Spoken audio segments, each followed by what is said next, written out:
Oh, are we on the air?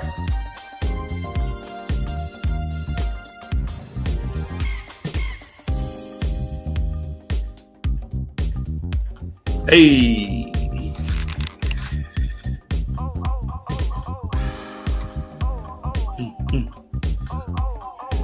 you hear me, Chris? I can hear you loud and clear. Loud and clear. I sent you the first question, my good friend. Can you hear me? Yep. How's my volume? It's good. Welcome to season 2, everybody. Season 2 of Ask a Black Man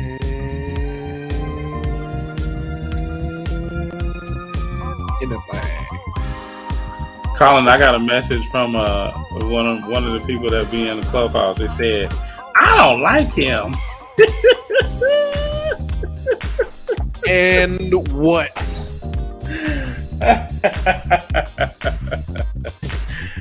I said, Colin's my guy, man. Colin is my guy. Is it because they post their questions in the chat and they want them answered? But I mean, we answer questions in the chat. Is that what it was? Is that what that was in response to? You don't have to lie, Craig. If it was about something else, go on and say it. No, it was about that. I sent you the first question. I gotta go and find the second one. Yeah, because we're getting tired of these shy people. It's like y'all need to start coming up on stage, on camera, asking questions, coming up on stage, asking your questions. All this posting in the chat. You don't got to be on camera, but you need to come on stage and ask questions. This is what makes dialogue. This is what makes great dialogue. Discussing, not going back and forth in the chat. Why Shan got a second picture? I think Shan finally got the message to take off Steve for season 2.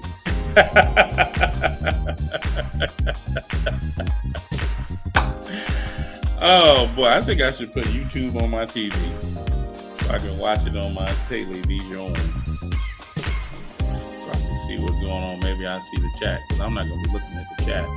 I'm full screen on my laptop, so I won't be looking at the chat unless you post it.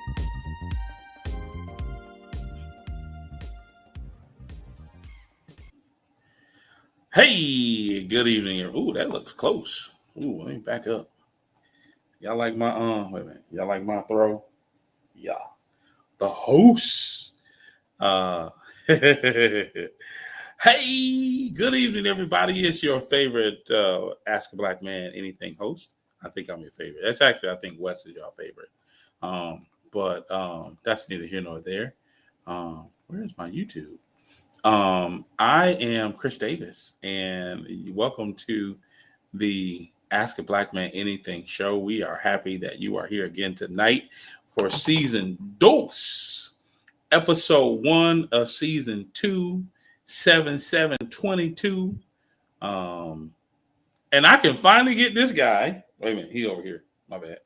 To chime in and tell us how do you feel?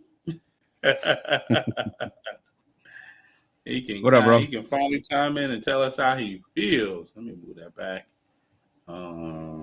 Press that to move.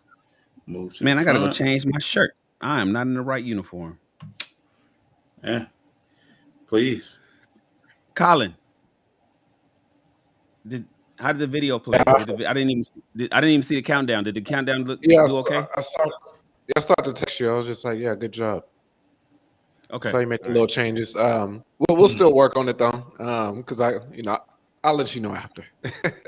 Yes. If you can get the watermarks off, or just because all I did was swap out the videos and I extended it a little bit, but that's cool. Yeah, it looks good. We could change the whole damn thing for all I care. Yes, sir. Oh, Shahid's in the house. What up? I thought you was going to Rico for the birthday. Oh no, I had something else come up. So okay. Stayed out in LA. Oh, say less. Yeah, that's the LA studio. Nah, he look like he back in AZ. Yeah. Shan, you can stay as you are. This season 2, we can dress like we want to now, right? Nope. Okay, then I misunderstood the memo then. Never mind. Yes, no, we are. We should have got black. We should have did the inverse on the t-shirts though, huh, Chris? The white. We should have did the white t-shirts with the black. We still got time.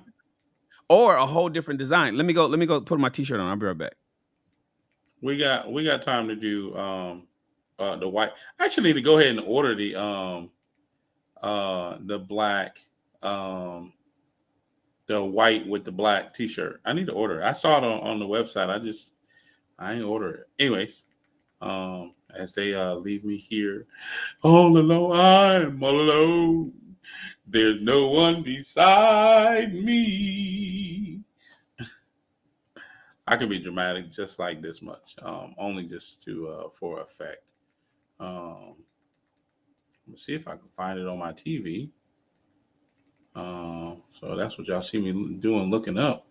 I'm looking for our show on TV, Ask the Black Man, on the YouTube, and I actually can spell too, y'all. So, What's up, Shahid? Boom. Colin, how you doing? Doing good. We made it to season 2. We here. Yo. Yep, we are here. I need to also check. See, we need to fast forward that. Fast forward to being live. There we go. Is that the right show? No, that's last week's show. Yeah, that can't be the right episode. So I want to say thank you to everybody who subscribed with us so far. Thank you. I see our subscriber count is going up, so thank you for that. Yeah, there we go. Hey, view live chat. How do I get the chat up there? Uh-oh, I'm messing up. There we go. All right. So I got the chat on my TV, and I'm locked in. What's going on, my good brother Shahid? What's going on? What's the deal, everybody? How was that birthday? I was cool. It was dope. We did a little bit of everything. We just did stuff here. A couple baseball games, dinner, celebration party, all that. Okay. Love it. Yeah, we're probably gonna hit a cruise sometime this summer. You said sometime when? This summer. Okay. Yeah. So before summer is over. Yeah. Love it. Love it, love it, love it. So, man, appreciate everybody for being here. Oh, I do see how my lighting is off. Oh, man, that's bright. All right, let's turn that a little bit. I can't perfect my light just now. Y'all got to just deal with it for right now. But I don't have all the studio lights. I'm working on that. That's like the next thing we got working on. So, Shahid, were you? Last week we talked about what the show meant to us, man, and I was waiting on Shane to come back so we can get his opinion on what the show meant to him, and he can just kind of chime in. I was here last week. Yeah, man. Great episode, man. And so if you all didn't get an opportunity to see last week's episode, after this episode airs, mark it for YouTube to send you a reminder, right? To pop in, watch the episode. Episode is about an hour and 45 minutes. And we've been doing this thing on Ask a Black Man Anything for a year and a half now, man. It's been an incredible ride. We have a brand that we are building, and we want you to continue to join the party. Get on the party bus with us. We have some cool things in store for the next season. And hopefully one of those things will be able to invite you to be part of a studio audience. I'm just teasing. We want to be able to see you all live so you can meet the fine gentlemen of Ask a Black Man Anything. We know we have fans in Texas, in Atlanta, in New York, in DC, in California, in Chicago. We love you all. Florida, we thank you all. North Carolina, you guys are such big supporters, and so we just thank you for all over the United States. And we even have fans overseas. So if you are watching this and you are overseas, thank you. Salute to you for sharing the show with your friends. And if you get a second, ping a couple of your friends. I'm saying ping, but shoot this over to a couple of your friends and let them see this amazing show. Because guess what? We don't want you to miss it, and we don't want them to miss it either. So welcome, welcome, welcome. I am Chris Davis in Atlanta, Georgia, by way of Buffalo, New York. And I'm ready to get this show on the road because we in season 2. Season 2. How does that sound, man? Did you imagine last year we'd be able to do this thing for a whole year? Yeah, I did. Man, that's crazy. I don't know. I was kind of hoping that it would stay going, but I'm glad that we was able to like keep it rocking because you know we had a rocky road if I do say so myself. We had a rocky road. We had a lot of transition. We had people that came, that saw, that left. Some people left gracefully. Some people left forcefully. But, hey, we found our core group of people. And what's crazy is at the very beginning of our show, we said that we knew that we would get some type of popularity and that people would want to be on our show. And there have been people that have tried to get on the show and they just, you got to really have some stick-to-itiveness if you want to rock with these guys. We have a certain connection, that over the last year and a half that we've just been able to build. And, you just can't come in, mic hogging or nothing like that. So, yeah, wow. A year and a half of doing this, man. I remember I started on Clubhouse in December 2020, barely getting on, and then it just got addictive. And before you know it, we on this thing full blown. We out here. There he is. Mr. West is in the building. Gentlemen?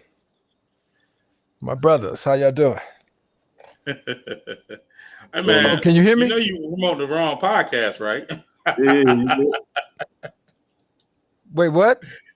They said you promoting the wrong podcast, the Love 911. You're funny. Yeah, wait. I'm just you can hear me, right? You can hear me, yes, right? sir. Yeah, First time your audio's coming in clear. Man, don't start that. Shahid, my brother, how's it going, man? What's going on, man? Back home at AZ. Good to be back. Oh, yeah, we get out there with the horses tomorrow. I feel you. Yo, man, I saw that they found the guy Eric Holder guilty. Yeah, that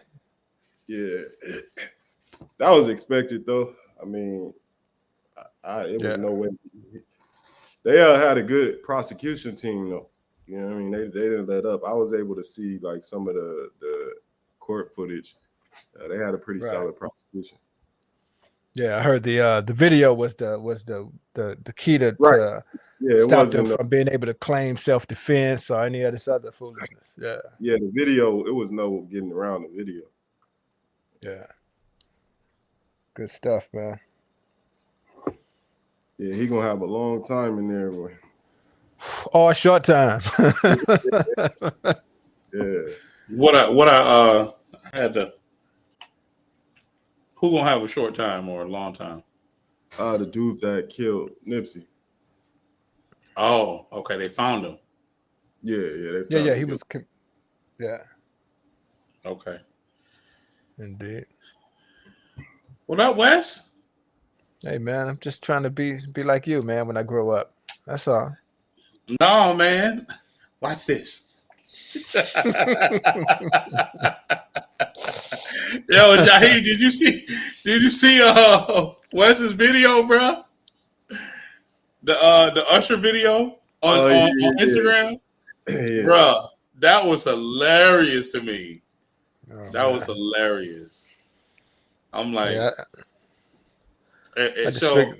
Figured I'd jump in it. No, I was just saying, I just figured I'd jump in it for a second. Man, listen, if you are in the audience and you have not seen Wes's video of him and Usher, if you're on your phone, stay on your phone. But when you get a second, go to Artistic IQ on Instagram and just scroll through his feed. Man, that is the funniest thing. I love it. I love it. I love it. Yes, indeed. It's very creative. I mean, I know you kind of, jumped in the flow, but I don't think anybody switched faces. I didn't see anybody switch faces. Yeah, for sure. Yeah, man. No, what it was for me was it was a technique that I've been aware of. I've just never had a project that I needed to do that on video editing wise.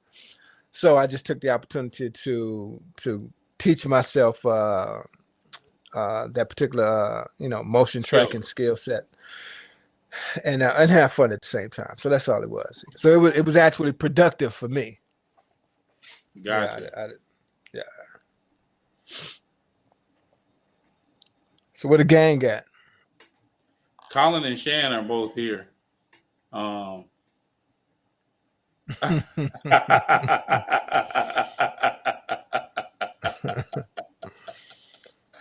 Nice. Colin and Shan are both here.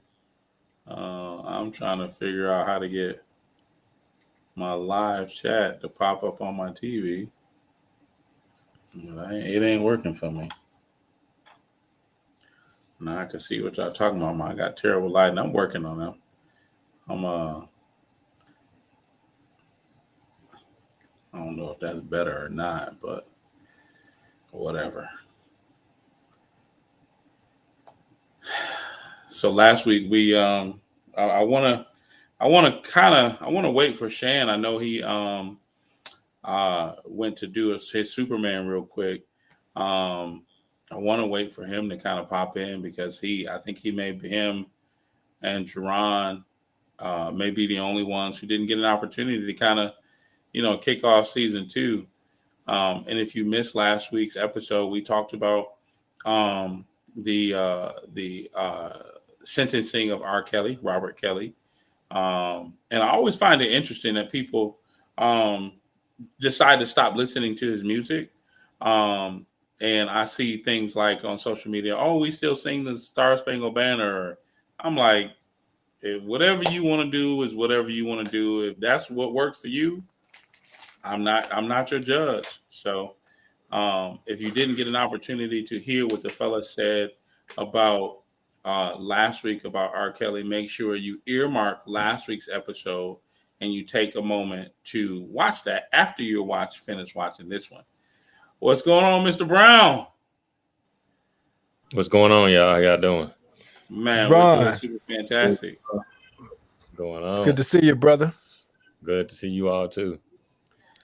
Hey, so last week, Jerron, I'm glad you actually popped in, man. You came in like right on cue. Last week, we culminated season 1, and we didn't get an opportunity to get your opinion on what the show meant, how you affected it, how it's affected you. Just, give you literally space to share whatever it is that you wanted to share in reference to season 1, what it's meant to you, the impact that you've been able to make on Clubhouse and on YouTube. So the floor is yours. All right. So I guess I'll start off by just saying that, when we started this journey, we all know that we started on Clubhouse. That's how it all came together. And starting off, we went through a lot of different changes and hurdles and obstacles. I think the biggest thing to me is that we were able to persevere and continue to keep the momentum going. And even when we made the decision to switch over and start using YouTube, at first, there was some challenges and things at first, but we were able to work through those challenges and continue to put on a good show. And I think it really just taught us and taught me too that you can never grow from being in a comfort zone. So, you get comfortable in what you're doing and the things that's taking place, and there's really no room for being comfortable. the growth comes when you're uncomfortable, when you're doing things that you've never done before, and you're making decisions and making changes that you've never done before. And one thing I can say honestly about this show and just getting to work with you all is it's an amazing show, but I feel like it's changing individuals' lives too. You know, we're giving out personal opinions and personal perspectives and experiences of things we've gone through, and everybody's experiences is different. That's what makes the show so unique. You know, there's no two people with the same type of experience, and so when everybody brings their experience to the show and discuss it, it makes for a great show. And you know, I think the biggest thing is just the consistency. Because when you're doing something new, you know, there's gonna be some good times, there's gonna be some bad times. Sometimes there's gonna be situations where you may feel like giving up. But I think even in those particular moments where you're feeling, you know, you're feeling down the most, I think that's when like the sun rises up and you can have a big impact and it be very beneficial. And so I've been very grateful for the show, just being able to be here, share my experience, share my opinion on my perspective, especially from a mental health standpoint.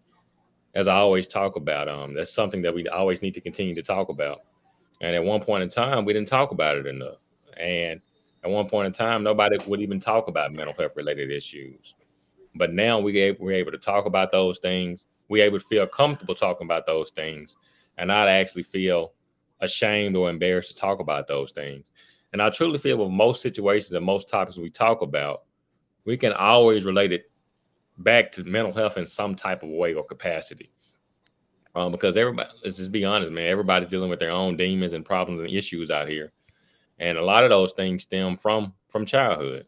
Um, you was talking about the R. Kelly situation earlier, and I know y'all talked about that last week. But even that situation right there is it's a sad situation. But even in that particular type of situation, I feel like he was failed too as a child, but still doesn't justify what he did as a man. But I can just honestly say I've enjoyed being here. I think it's a great show, and we know how many people we started with at first, but we still going strong. And I still feel like we have a lot more to give, a lot more to gain, and a lot more to go and do. And it's just the beginning. So cheers to season 1 and on to the future starting season 2. And so I end there. No doubt. Love it. So you When Jerron first started, man, all I can envision, Shaheed, was like one of those after the game interviews. That's exactly what he sounded like. Oh man. So I don't know if I heard you say, Jerron, what it meant to you. I did. I said that you meant like as far as the show in general. Yeah. So no, Chris means what he means to you. Chris wants to know what does he mean to you. Just let him know that I'm the only one that reached out to you and sent you a happy birthday text. Wow. So what I'll say is, I think overall, I mean, the impact, I think what it means to me, I mean, really, I can't put it in words because it means so much to me. It's kind of unexplainable. It's one of those things where, you know, I'd rather like let the actions do the talking. It's been great because, I mean, at one point in time, we all came together as strangers. And so, you know, we didn't know each other. We just knew each other from Clubhouse. And, you know, we showed up in that capacity. And in that particular type of capacity, we were really just doing it because, you know, we were doing it under someone else. And, you know, he had his thing going on and we were just kind of following suit and just kind of being there and kind of following him. But, you know, when we broke off from that, you know, we had the opportunity to either keep going or stop. And I remember for sure, I remember you, Chris, you still want to keep going. And, you know, a couple of weeks passed by and, you know, we never heard anything. Just kind of everything, it happened kind of abruptly. We don't know what happened. Stuff just disappeared. And, you know, a couple of weeks later, you come back up and like, hey, man, you know, you trying to do this thing. We really want to do this thing. We thought what we had going was great. And we don't want to see a ruin because of, you know, past situations or things like that. And I can honestly say, I truly believe the show is better now, just from making that decision to keep going. because we could have easily said, okay, well, it is what it is. Hey, we all go our separate ways. It was fun while it lasted.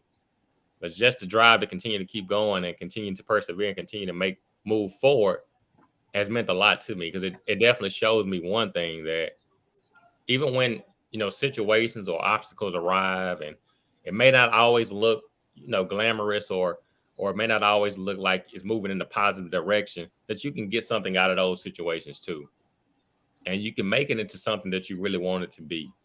So the overall show and the impact that it's had on my life, just getting to actually talk to you brothers, getting to interact with you on a weekly basis. And, a lot of you all are older than me. Well, pretty much everybody's older than me. So me able to kind of gain information That was from you, unnecessary.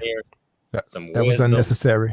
I just want to say it. Wisdom, it's needed, because I know I can go to interview if I have any question or anything like that, or experience that I've gone through that you probably pretty similarly have gone through. I know I can come to each and every one of you all and get some advice. And in a lot of situations and cases like that, we don't have that type of environment, or we don't have those type of people. So, I've enjoyed what we've done here thus far. Looking forward to the future, and it's going in the right direction. And, it's just a blessing overall. So I'll leave it at that and just kind of share those words. Good stuff, man. brother. Yeah, good stuff. Great stuff, man. Yeah, that little 2-week lull that we had was pretty interesting, man. I mean, to say the least, we were very unstructured, and just popping on whenever we could pop on, and on a social media app for many times 5+ hours, 2 or 3 times a week. And, going from 7 p.m. to God knows when, and, you let the brothers on the West Coast keep rocking, it might be, 6 o'clock on the East Coast and 3 o'clock on the West Coast. It was impactful, that we were able to start. But a lot of times what I've realized, it's not always about who starts with you. There have been many times where, in anything that you do, there are people who start off strong. That's almost like planning a trip. You send out a group text, and everybody wants to go to go on the trip, and first deposit comes out, and maybe 10 people are out of the 15. And then before you know it, now it's down to 7, and then 2, and and it might end up being just a solo trip. So, and here. Hey, we needed that though. We needed that. We needed that 2 weeks. We needed that to happen to get where we are now. Sometimes I feel like things happen in life to get you to point A to point B. You might not understand it in that particular moment, but eventually you understand. We needed it, man. And I feel like, that was kind of like the pivot point. I watched that show. It's on YouTube, and there's Brandon Marshall. I think it's I Am Athlete. But he started off with some other guys on I Am Athlete, and he moved. And those guys, he basically didn't do right by those guys, and those guys moved, and they created their own show called The Pivot, and it's just as successful as I Am Athlete, a whole lot more genuine too. But I feel like, even thinking about that situation, those guys needed that to happen with Brandon Marshall on the show I Am Athlete to get to where they are now with The Pivot. If that never would have happened, they never would have been able to find their own success. And so we needed that to happen in that particular moment with that particular individual in that particular space to get to where we're going now. Like you said, everybody can't go where you're trying to go. And so you just be grateful for those memories, grateful for the lessons that you learned, but you also know going forward, you can take from those situations that happen and do things different going forward. Well, that's actually perfect timing, because the other gentleman who did not get an opportunity to share is right here. None other than Mr. Shannon Rawls. We salute you, sir. So welcome to Ask a Black Man Anything. Who would you like to share? No, go ahead, What man. are The floor is y'all yours, saying? man. Say what? I don't even know. What are we talking about? Oh, what has the show meant to you? You Big know, booty your hoes. impact on the show. You didn't get an opportunity last week. Oh, you guys are doing Nah, Shan. sentimental. I'm not good with the sentimental shit. Nah, man, we're talking about big booty hoes. Okay, now we can Just talk. I'm with that. just tell the audience what it's meant. This show is meant to you, man. Come on, man. It meant a Come lot. on, You man. know what? It's not. I don't really give a shit about the show. I like y'all. To be honest with you, I do enough shows. I'm on enough panels. I do enough YouTube videos that it's not that much important. It's not nearly as important as you 7 gentlemen are to me. Because the topics that we talk about is happening all over the place. But the fact that I'm talking about them with you guys is what excites me to come back every week. And it wouldn't Look at happen. this guy. Look at this guy. He's about to What? cry. I said, look at Colin. He's about to make Colin cry. You know what I'm saying? You know, He, I don't know how many people ever watched the Little Rascals. You know, I grew up on the Little Rascals, and I always I caught the in my tail end of it neighborhood. as a kid. You caught the tail because it didn't really air.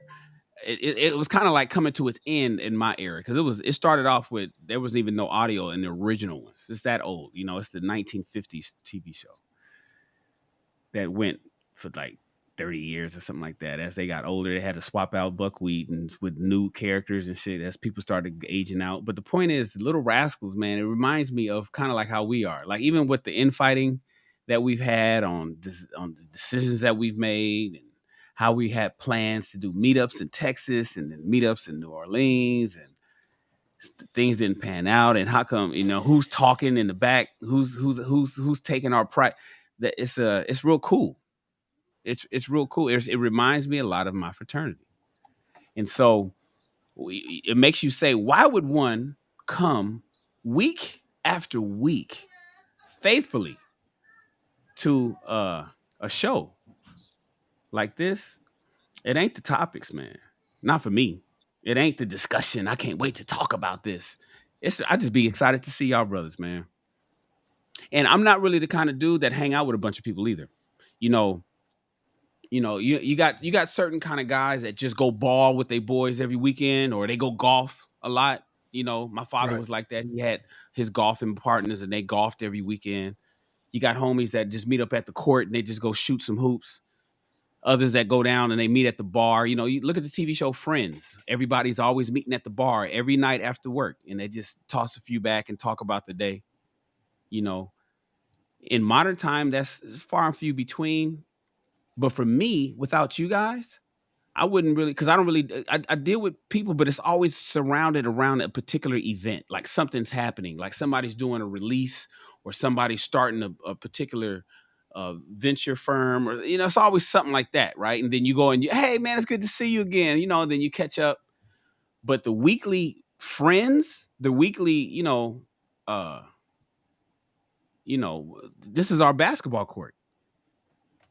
And when I talk to other people that you guys don't know, I'll be talking about y'all. I'm like, oh man, my boy Chris had just said something in our back chat. I always say the back chat. It's like my boy Chris had just said something in the back chat about that. I saw the link, and I talk about the things that you guys keep me abreast on with other people, my employees or my mom or whoever. So when I come every Thursday, and this is show number 48. So that's at least 48 times, not counting what we did leading up to this. I'm here because 500 times. Y'all some cool folk, man. You guys, you motivate me. Not the show, not the topic, not YouTube, but it's y'all brothers and the perspectives that you guys say. You keep, it make me see things where I'm not in a bottle. You see, I could be in an echo chamber, man, and just all I hear is my own thoughts on everything in the world and how I feel about women and how I feel about dating and mating and how I feel about business and how I feel about black men, all in the echo chamber because I don't really hang out like that. I work too much. I'm too busy into my entrepreneurial efforts. So this is my bar. This is my beer and alcohol room. So I appreciate you guys. That's what to answer your question, Chris, that's what it's meant to me. hopefully that satisfies your inquiry. Hey man, everybody got an opportunity to chime in, and I wasn't sure if you said last week that you wanted to be a part of that conversation or the R. Kelly one, but either way, man, I'm actually excited and glad that you were able to share your thoughts. I think Jim Rohn said it best that everyone wants to be a part of something bigger than themselves. There is always a deep sense. He also said that everyone has a deep sense of wanting to belong to something. And this literally gives us something to belong to, right? If you have nothing else, if you don't have a fraternity or a sorority, but in this case for guys, if you don't have a fraternity, if you don't have guys that you go out with and you play, a sport with, or you play poker with, or you gamble with, or go to casino, or you don't have a group chat, right, where you can talk about a myriad of topics, and just because Shaheed has one opinion, and Chris has one opinion, and Shan has one opinion, and then Wes comes from around the corner and knocks the wind out of us with his. It doesn't mean that we have to fight about it. It just means that we have different perspectives, and we got to fight about it. That's actually honestly, we actually have gotten together. We've shared words. Some vehement words, right? But here's the thing that say what? Nothing. Here's the thing that I love, right? Our hot topic aside, I love that none of the stuff that we talked about in private has ever made it public. None of it. None of the people still ask me, oh, why is this person not on the show? We just decided to, make a change. Or, they decided to, that they didn't have the time. Yes. There's no gossiping and backbiting, and if there is, I don't hear it. Right. I don't know if y'all hear it. So, maybe, but that's it, man. I love that. I love it that you have solid people that don't talk about you behind your back, right? I talk about Wes. Of course, absolutely. But see, I talk about him to his face, so it's not like anything right. Behind. I said, no, just teasing. But for me, this is how I actually treat my own brothers. Like I talk about my older brother to my younger brother, but I also tell my older brother, bruh, you crazy as hell. You think you always right. Nobody else is, has an opinion. So it's that kind of relationship. Have three younger brothers, 4 younger brothers, and 3 older brothers. Colin, Shaheed, and Jerron. I happen to be like the middle child, literally. I'm like the middle child. 3 fellas are older, 3 fellas are younger. I'm literally the middle child. So, yeah, I'm glad y'all sticking in there with me because, I probably do a lot of middle child stuff. You make it very hard, Chris. I try to be better. Anyways, so two tonight, and I don't know if they might be talking about me right now. My phone is on do not disturb, so I can't tell if they're talking bad about me. But to tonight's show, like I said, if you missed last week's, stop missing our show. That's first. Second, I forgot what tonight's topic is, so somebody else might want to take it. Second, we would love everyone to come on stage and start having some dialogue with us. We really do appreciate having a conversation with you all. There you go. We really do appreciate having a conversation with you all. So, last season, of course, we had people come on camera and come on stage. You don't necessarily have to come on camera, but we would love to hear your voice versus just getting your opinions and your questions out in the chat. So for season 2, we ask that y'all would please come on stage with us and ask us your questions. So that's it. Okay. Sweet. I support that. Make sure you share the show. We already have a guest also. Yes. And we're gonna come to her whenever you're ready. Because it is Ask a Black Man Anything. So let's do that. Let's I'm getting the video. I'm uploading the video for the hot topic right now. So we can go to the guest if you like. Fantastic. I just wanted to make sure I wasn't going to be reprimanded later because, you know, my tells me what I'm supposed to do and I just execute. All right. So, Lisa, welcome to Ask a Black Man Anything. We appreciate you for being here. Lisa, can you hear me?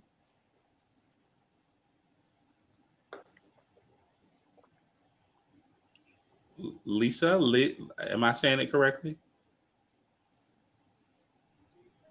Is she muted, Colin? No, she's live. She's on right now. Oh, Lisa, can you hear me? She said she has to turn on her mic.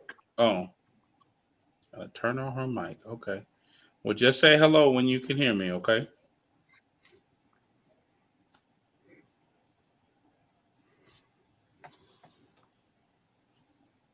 And gone.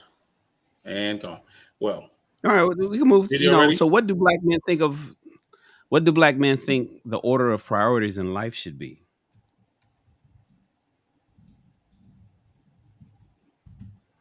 I'm typing to the executive, to the segment producer, this executive show producer, Mr. Colin. You know, no, you got it, Chris. You the host. You the host. Hey, play the video. Let's do that. You know, listen. All right. I don't even remember what video it is. That's the thing. Like, I don't remember which one. All right, we'll go to the video then. Well, I think I got this from Rolando. This is one of Ty's uncles. And he said, man, as long as you do, you cannot lose. Correct. And when I heard that, I'm like, whoa, that was a bar, because that's true. And you have to understand first, as a man, that it starts with that foundation, that a man must be created.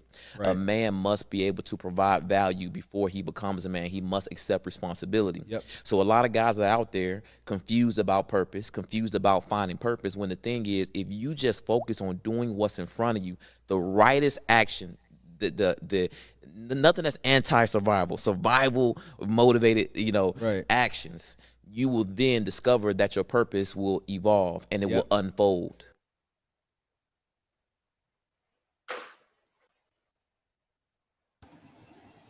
I remember that video, actually. Nothing better than a man on his purpose. So I'm just going to finally figure out something. Okay, thank you. I will bring you on in just a second, okay? So fellas, jump in there. What do you think about being on purpose? Go for it. The floor is open. Yeah,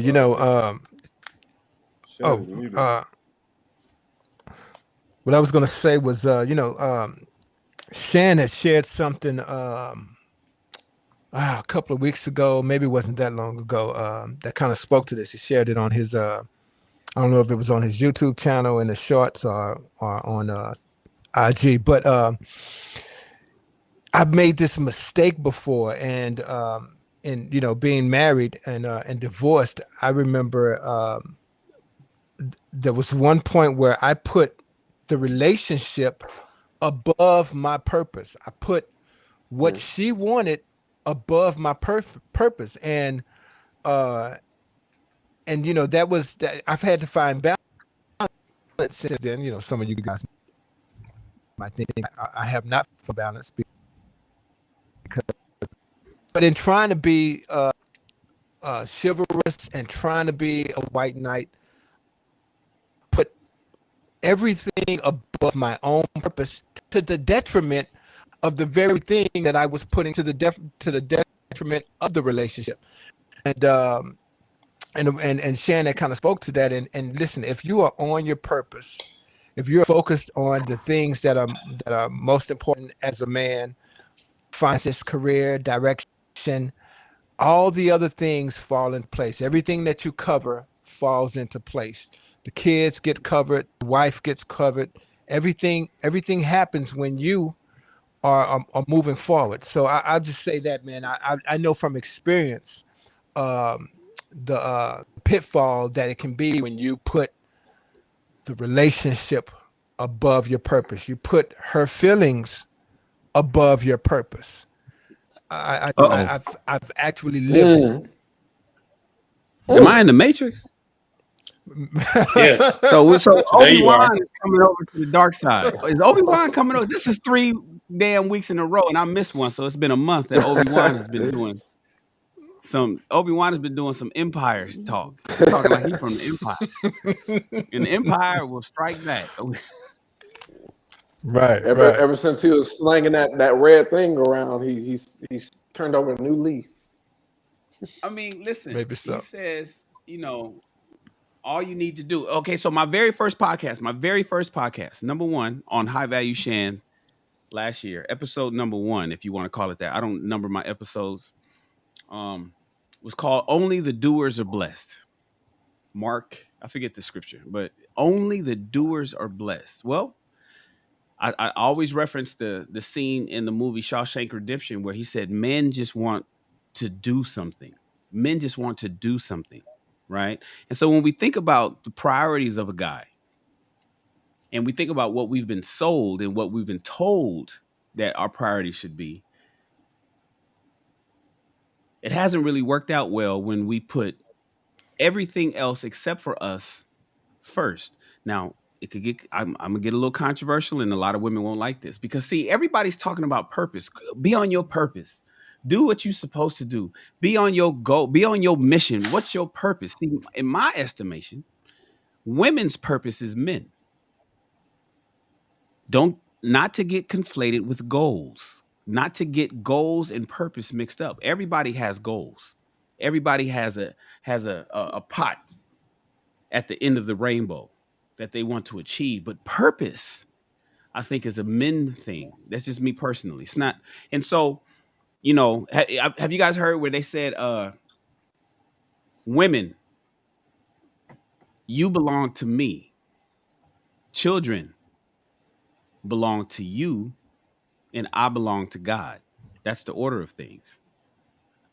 Me as a man, I belong to God. I speak to God. God speaks to me. Then from me, it trickles to my family.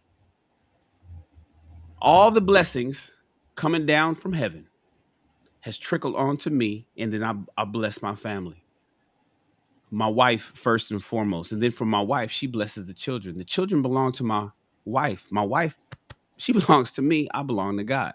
And so if you are spiritual and you want to use divinity or whatever, that is where we are kind of out of order these days, because a lot of people is like, well, I don't need the man. I'm going to talk to God direct. I don't need the covering of a husband. I'm going to talk to God direct. And then I'm going to set my own purpose. And this is what I want to do. And a lot of people treat career and what they want to do in terms of their education as purpose. No, that's a goal. Your degree is a goal that you set to achieve. Many women achieve it. Many men achieve that. To get that job in the corner on the top floor of your firm's building, that's a goal. Did you set out to attain a goal of becoming the executive vice president? You reached it. But your purpose is so much more than that. So then what comes first in life for men? What's the priority of things? I like what Wes is saying. I'm just really being elaborate on exactly what Wes is saying. Men's priority should be himself so he can attain his purpose in life. And then everything else falls in line after that, including women. Mm-hmm. But what about her feelings, Chris? What about making sure that she's good?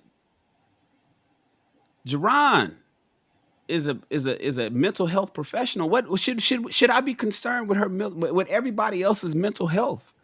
Well, the last I checked is when the airplane is going down, what they keep telling us is to make sure I put on my mask first, because I can't help anybody else if I can't breathe.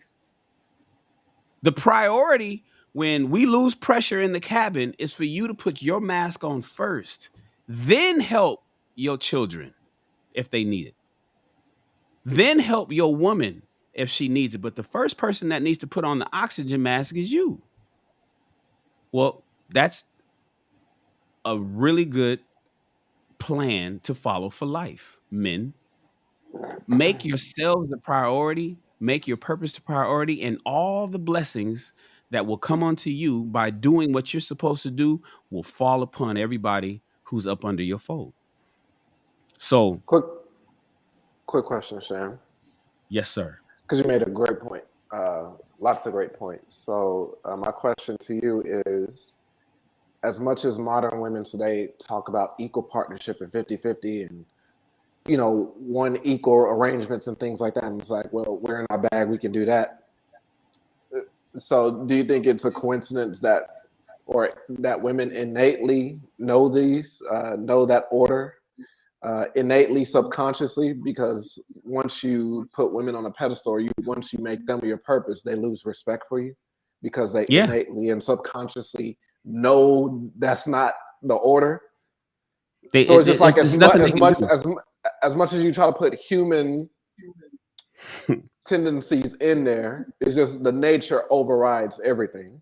So it's just like as much as emotions will say, I won't equal this, I won't equal that. Once that man gives her that, she loses respect for him because naturally she doesn't want that. It's nothing they can do about it. And the only thing that's keeping them there is ego. The only thing that is driving that force is ego. So there's nature, there's natural, and then there's normal, right? There's natural and then there's normal. Go back in the room. What? I'll bring it to you in a second. I'm in a meeting. Go. Okay. Daddy duties. There's natural and there's normal, right? And with natural and normal, you can't beat the natural. Normal is what is ingrained and what is conditioned and what we're sold on by society and what people have been telling them. Feminism 3.0 and 4.0, those two versions of it, which is individualism is 3.0 and women empowerment is 4.0. But why would a woman lose respect for a guy that, when you ask women, hey, what kind of guy do you want to date? Somebody that I can't date anybody that makes less than me. Why? Because you know that you want a producer male. It's not so much about the money. It's the fact that you want a producer male. What are you looking for in a man? I want somebody who can teach me things. You don't hear men say, man, I sure wish I could get me a woman that can teach me some stuff. What I want in a woman, man, if I could get me one of them smart girls that can teach me something new, that'd be great. You ain't heard that from a single male across the planet. But women, by and large, oh yeah, I want somebody that can teach me something, show me some things. It's what did I say? It's baked in the cake. And so, whether they like it or not, regardless of how much money she's making, regardless of how much status or influence she has in her community or worldwide, for that matter, it's very far and few between that you'll find a woman who is not looking for a producer male. And if he's not a producer male, and this can be whether you want to look at it financially, or if you want to look at it in the way he handles himself, you can look at Oprah Winfrey and Stedman for that matter, because Oprah Winfrey, of course, she makes a lot more money than Stedman. Wasn't originally like that. Stedman was a millionaire when she met him. But Stedman maintained his position no matter how much money his woman made. Stedman is the head of that household. Even though she's a boss and all the rights over at Harpo Studios and at OWN, Women's Network, at home, Stedman's the man. And so whether you like it or not, ladies, it's not natural, as Colin said, for you to want to lead men. It's not natural for you. It may be normal in today. I get it. It's normalized. It's been sold. But it's not natural for you. We are not that far removed from the cavemen that we were 5,000 years ago or 10,000 years ago. We haven't evolved that much. And just because we invented the iPhone and flew to the moon. We're still the same human beings we were 500 years ago when there was no electricity. So absolutely, Colin. It is, women are having an internal battle. That's why I put the onus on women, because they're having an internal battle right now with themselves. Men want to be leaders no matter what. Even the guys that had watched their moms do everything, the 50-50 guy that's out there that wants to share the bills and he wants to lead. That's why we're having arguments so much across the world in our homes.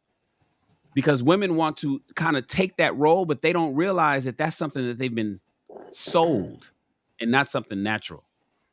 And the same thing happens to men also. So if a weak spine man, or a weak man who gives the woman everything she wants, if he does that, he's innately going to have his energy pool, because he naturally doesn't want to do that. He's naturally not configured that way. So he might say audibly, "I'm fine with that," or yes, honey, yes, do this, and you lead and all that kind of stuff. But it's just like he's going to be a shell of his former self, because we're not even set up that way. So if the zombie nature affects both. If the zombie apocalypse happened tomorrow, on Friday, tomorrow, we wake up tomorrow and everybody in half the world, it's 75% of us are zombies and the rest of us are fighting them, and all the electricity stopped, and all we can do is scout, is scrounge the world for food, and communication is gone. Who's gonna lead? Naturally, this is where the natural part comes in, and we use these extreme examples to illustrate. If tomorrow I wake up and I walk outside and there's planes are falling from the sky and half the city is burning and there's zombies running up and down the street and I need to hide from them, who is going to lead your family to high ground? Is she going to lead you? Is that boss woman that knows how to run those reports and those and is that manager at the office going to lead your family to safe ground? It's probably not. It's probably going to be the men. And that's why that's because it's not and that has nothing to do with strength and lifting and muscle and whatnot. That's just a matter of men lead. It's a natural thing. So yeah, man. I don't even think you have to go to like extremes. I think you could just take, like, for example, the times that we're living in right now. Like, if you look at like just footage of just outbreak and panic happening, pay attention to the individuals in those videos. Like, you see the women, the first thing they do is get down, they grab the children. And it's the men that stand tall and are looking around and guiding and leading people and telling people which way to go. Because that's our natural instinct. It's innate in us to take control and lead and be responsible for a situation. So to answer the question, as far as what should be first, I think it should be your duty and your responsibility to whatever it is that you do. Whether if it's just you get up and wash cars every day, that's what you do, and that's what your duty and your purpose is. You need to live that to the fullest. And the reality is, like, most women won't like the fact that I say this, but men are responsible for making everything function and go accordingly. Like, and then for those religious people that believe in, God and the Bible and all that, whenever God sent down a commandment or sent a message, he sent it through a man. He put that responsibility and that onus on the shoulders of a man. You know what I mean? So when that's just the reality. I don't think any woman would. I mean, there are plenty of women that would argue it, but the reality is that we are the vicegerents, so to speak, the keepers of this world that we live in. And if it fails, it's on us. It's our responsibility. You know what I mean? If the community fails, as far as like the break, it's going to be on the men, because whether or not you listen, you didn't go off of what your instincts were, and you listened to the women, and you gave I have a hard time working. I rather work by myself because I'm willing to take on whatever the consequences and the responsibility is, whether it be good or bad. Because I can't live and I won't be able to sleep at night if I knew some shit fell. It fell on somebody else's shoulders and somebody else's hands. Like I can't function like that.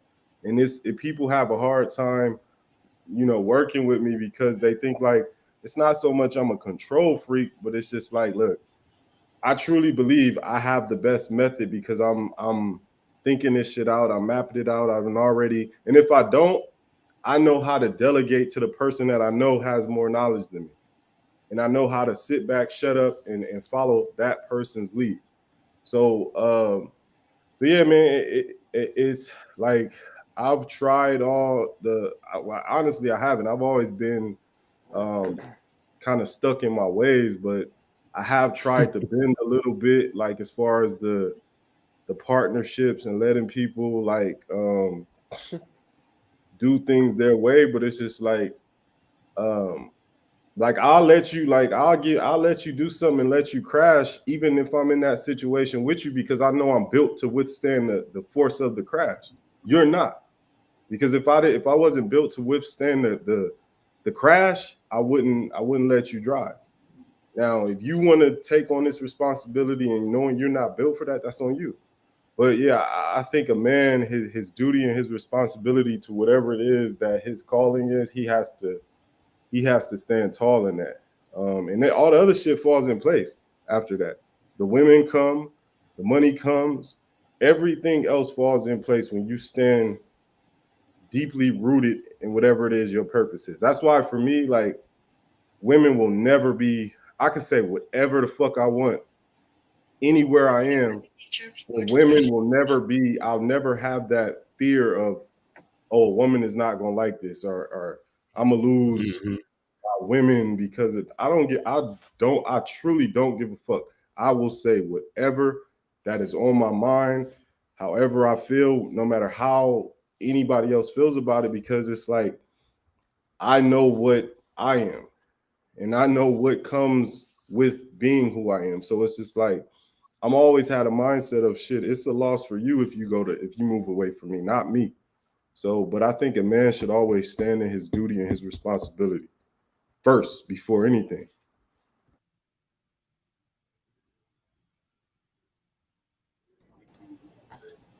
Well, I'll Ron, you want to get in there?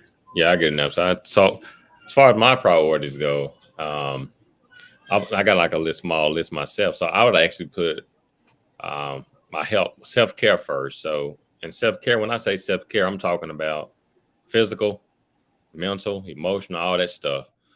Because it starts with you at the end of the day. Before you can pour into anybody else, before you can share any wisdom or knowledge with anybody else or any advice with anybody else, you have to be able to actually share with yourself. It's an old saying that a lot of people used to say, you can't pour from an empty cup. So, I need to make sure I'm fulfilled. I need to make sure that that I'm actually together and I got what I need to work on, and I'm doing well physically. I'm doing well mentally. And I'm practicing self-care, which means I'm taking care of myself. I'm going to my appointments. I'm getting these massages. I'm doing this. I'm doing things for myself, because if I'm not happy with myself, or if I'm not feeling myself, or I'm not in love with myself, all that other stuff not gonna matter. So I always started off with health, and that's physical, mental. But then my next thing is my life's missions and purpose. My life's mission and purpose is what I'm here for. Um, I want to know what my purpose is. I want to know what my mission is. And I'm the type of person, if I don't feel like I'm being fulfilled in that particular area, it's where I'm worthless. What am I here for? It's not to be with a woman. It's not this, not to have that, it's what is my purpose? What am I giving to the world while I'm here? What am I actually being able to leave behind when I leave this earth? What purpose did I serve on this earth? Or what was my mission? I don't want to leave the earth or leave this world and people say, well, she didn't do anything. We didn't know who he was, or he didn't solve anything, or he didn't help anybody do this or do that, or he was just existing. And I never want to get to that point where I'm just existing, and I'm just existing just to be here, or just living to just live. You have people out here that just wake up every single day and they just going through the motions. Just here on earth and just kind of doing their thing, doing their time. They just maneuvering, navigating through the day with no sense of purpose, no sense of direction, no type of mission, nothing. And then just how they live life. And that's fine to those individuals, but that's not me as a person. I want to make sure that I'm able to share with other people. And I believe my mission is to what I'm doing now, to continue to preach the gospel and help individuals when it comes to mental health related challenges. And I think I do that, and I do it well. And so I think I have found my mission and purpose. But if I didn't have my mission and purpose, I don't feel like everything else would be able to flow. Because if I'm not right with myself, I don't have anything going on with myself, then the finance is going to come as a result of me having my mission and purpose. So if I'm doing what I want to do for a living, and I don't, there's different mission. People have different mission and purpose. Some people make more money. Some people don't make as much money. But if you're doing it for the right reasons, and you're doing it and you know that you're calling, the money will come. There's multiple ways to make money. There's multiple streams of income that a person can bring in if you're doing things for the right reason. So I would say that the finances will come out to the mission and purpose for me. And then the relationships, and that can be family, friend, and all that other stuff can come as a result of that. And I even put education and learning up there because that's important to me, myself personally. Education is important to me, and learning. And you don't have to go to school to be educated. You can learn things out here. Everybody's not meant to go to school. Everybody's not meant to graduate or get a degree and things like that. A person can take up different trades or different skills and still learn. But that learning piece, that learning aspect is important to me, because if I want to share with anybody else, or I want to teach other individuals, I'll be able to do that because I have that experience, that learned experience. And just being able to explore and travel. And that's traveling alone, traveling with a partner, traveling with family. That's important to me too. I want to be able to explore. That's a priority of mine. I don't want to just stay in the same place my entire life, or stay in the same state. The world is a big place, man. I want to be able to leave our country, go to different countries. And that's a part of being here on Earth, being able to explore Earth. And so I want to be able to explore and travel and enjoy myself. But like I said, it all starts with the health from a mental and emotional standpoint. And then it moves into my life's work. If I'm not fulfilled with my life work, I'm not going to be fulfilled with anything I do in my life. And I end it right there. Perfect. I'll jump in as the last comment here and just say, I didn't find out what my true purpose was until I turned 40 2 years ago, and I turned 43 this year. So don't shoot yourself in the foot if you're 19 and you don't know why you're put on the place on earth. I also learned what my purpose was through failure. After getting fired probably more than 10 times, I learned what works for me, how to actually get into my groove and what my purpose was. And my purpose is to create. And that's literally all I do. I was born to create.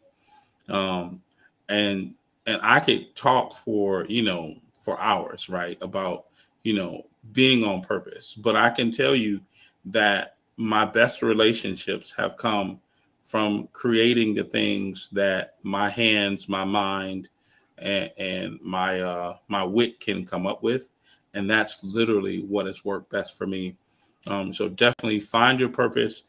Just keep traveling in the day of life, if you will. Just keep waking up and doing the things of the day, and keep trying things.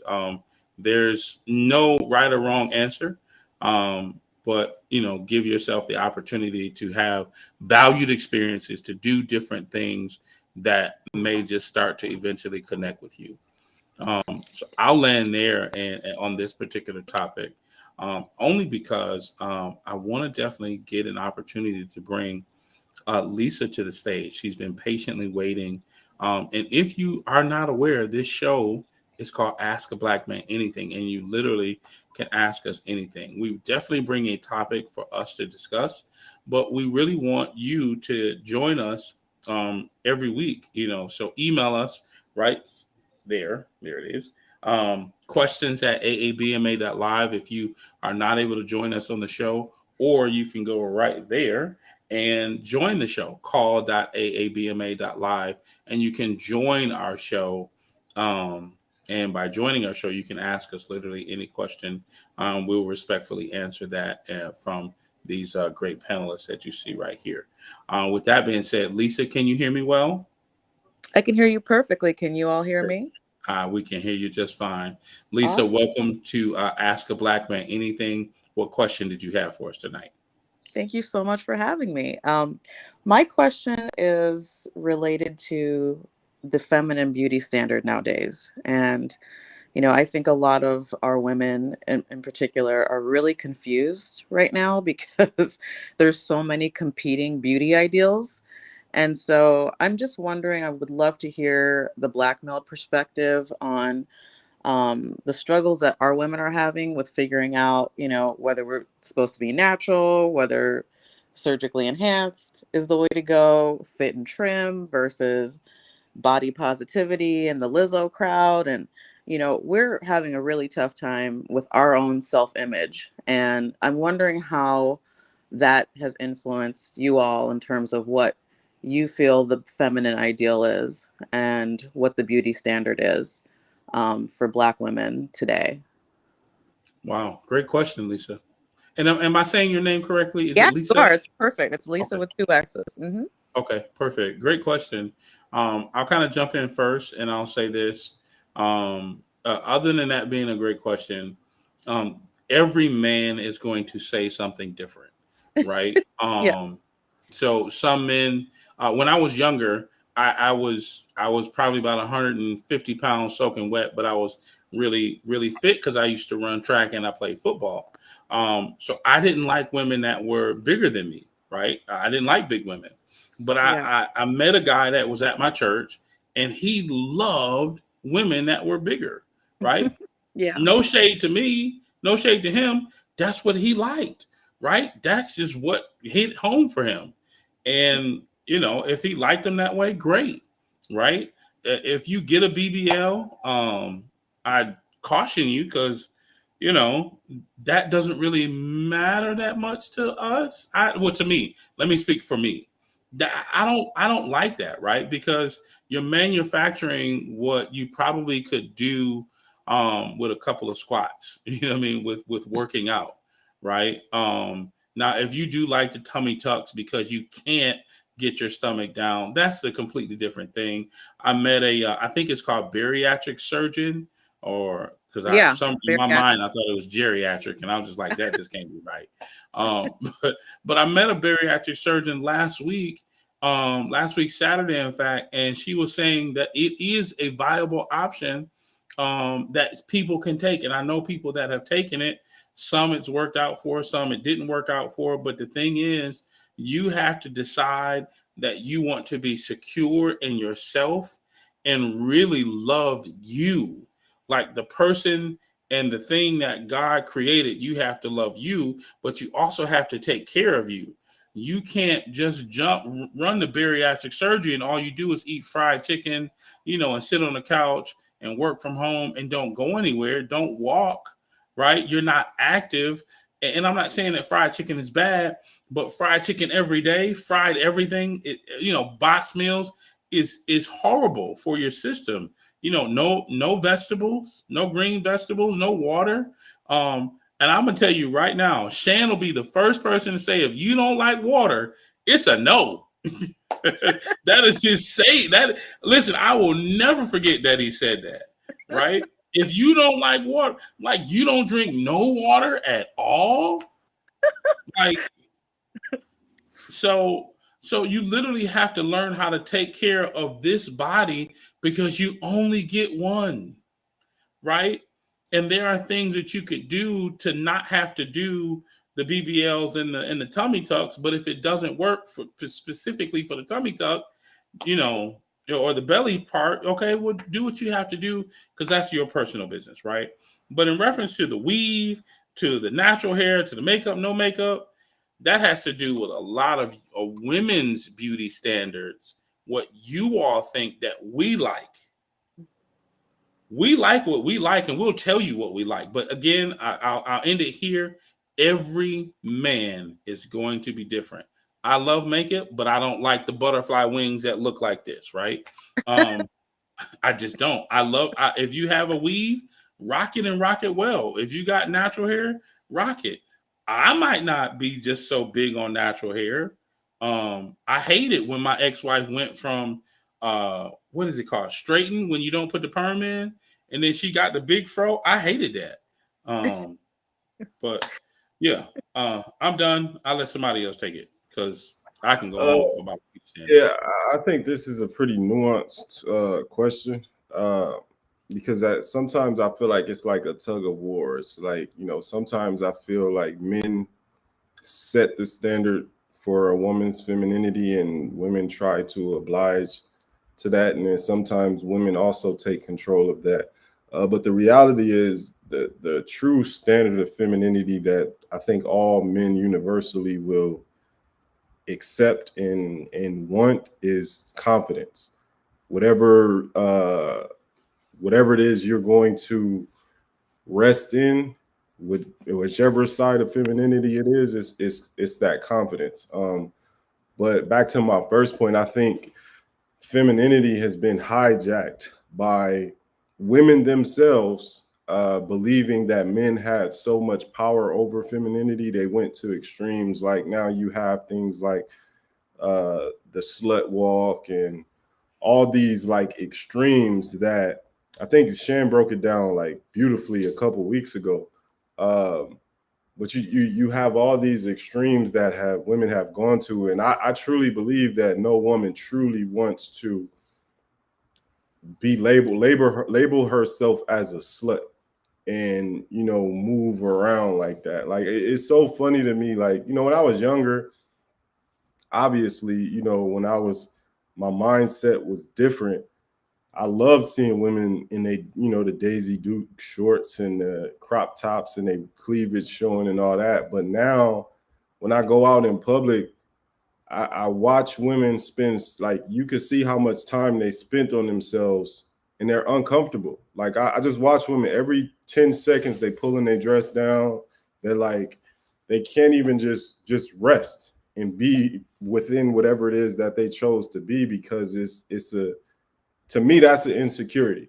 Like when you go to these extremes and I could wear what I want, and men should keep yes, right, men should keep their hands to themselves or whatever, but you should also have there should be a balance there, in my opinion. This is strictly my opinion, that where you don't put yourself out there as a piece of meat, because when it goes back to a man's nature, we are hunters, and when we see something we like, we want to have it. Like the best thing, the most enjoyable thing for me is going on a date with a woman and I can actually look her in her eye and comprehend what she's talking about, versus like, all right, I'm just locked in on what she's revealing, her breasts and whatnot. So yeah, so like it's funny. I'll end here. I went on a date with a woman, and I was running about 5 minutes late, and she texted me. She's like, I'm here. I'm waiting in the car, but I'm not gonna get out until you get here, because what I wore, I only wore it for you. I don't want anybody else to see me in it. And I was like, it just didn't make any sense to me. Like, you Wow. wore this shirt out in public for me, but you don't want anybody else to like. So that, to me, that's a lack of that's a insecurity, in my opinion. Like that she had to do that, versus just presenting and being confident in whatever your comfort is and presenting that way. So my answer is always going to be confidence. That's the set of femininity to me.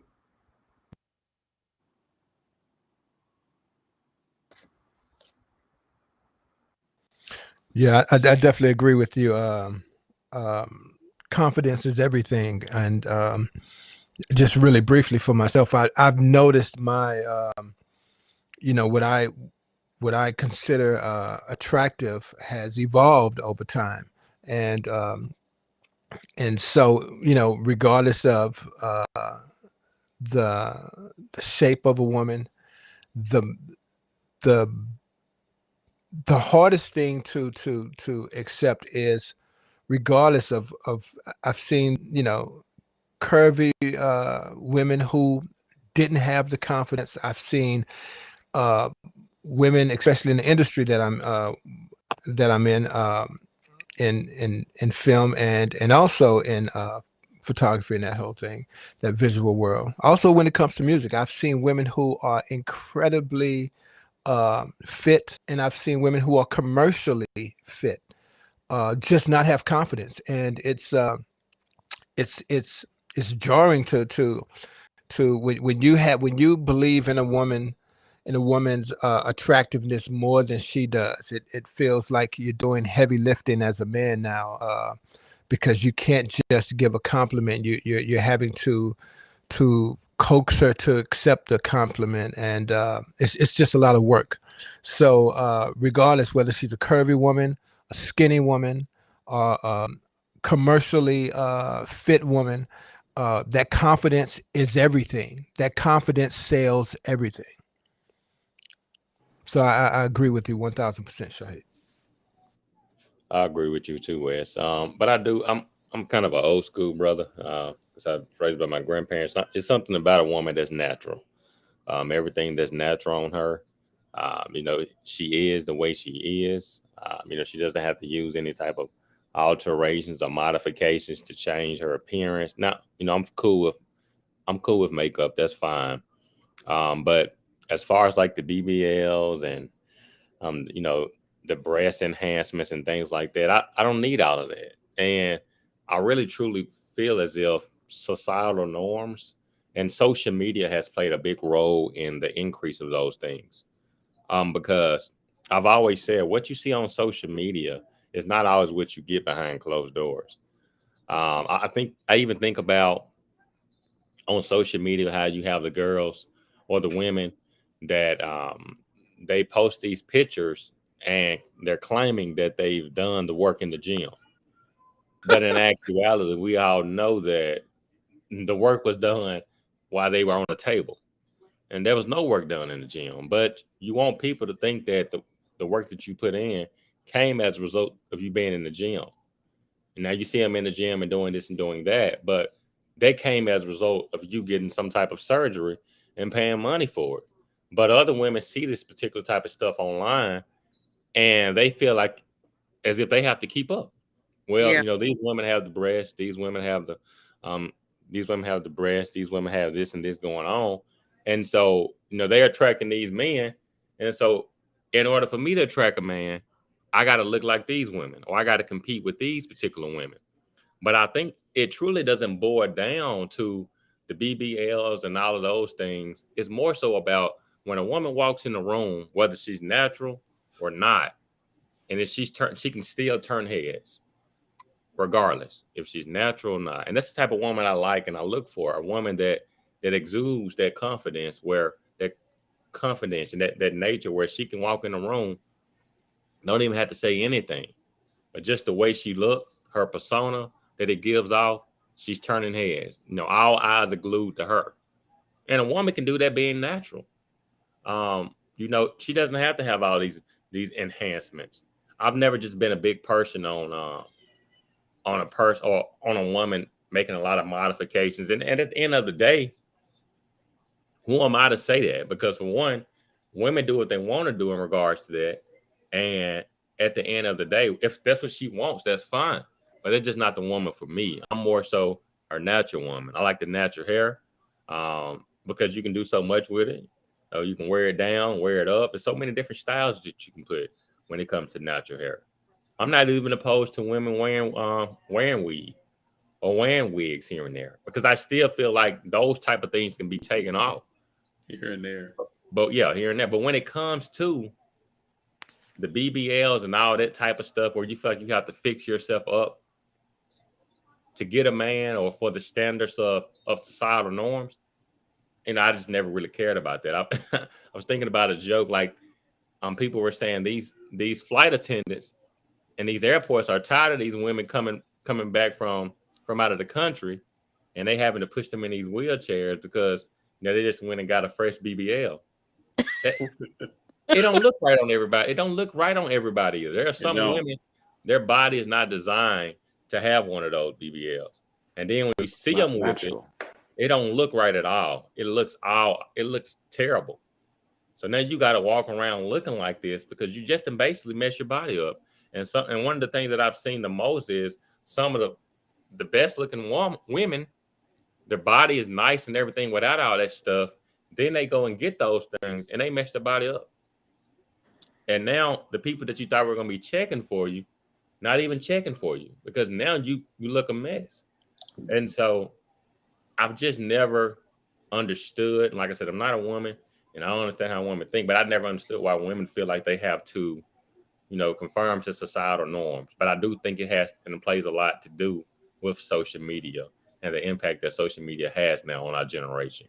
But give me a natural woman and that's all I need. And I end there. I could simply ask the men what we want. That's the thing, is just y'all assume or go off of societal norms. But every fellow has said it here, so I'm not gonna really harp on it. But I love Black natural women because it's just in our DNA. So it's like I never understood why the Little Kims, the Vivica Foxes, everyone that's had these BBLs and all this stuff done, and then it's like then they get older, it's like, and then they look crazy. So I never understood why people just neglect their natural beauty, their natural Blackness, which is beautiful, because it's all intertwined and literally intertwined. Because everybody knows what that is, right? DNA strand. It's a DNA strand. Everybody know what that is?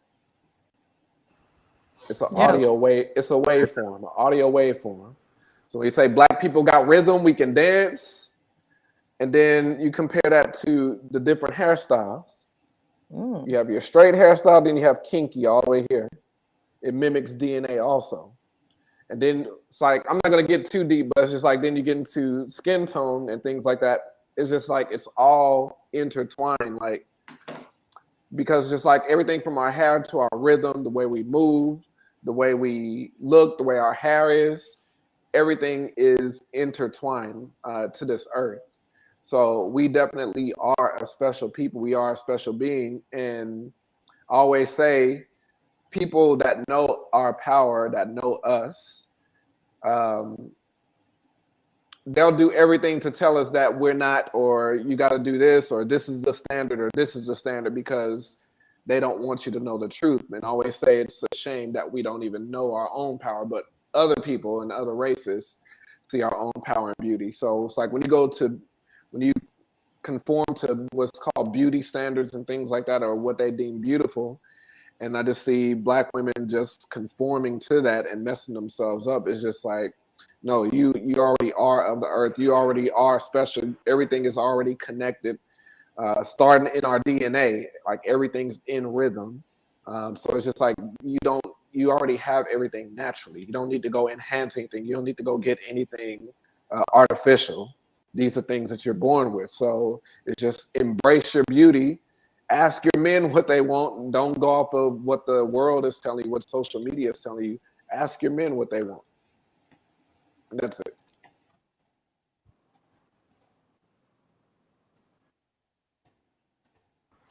Lisa, how did that feedback land for you? That was really great. I mean, I think it's important that you all in your day-to-day lives really, can you hear me okay? We can hear you just fine. Oh, okay, perfect. I think it's important that we hear this from our men, because we don't.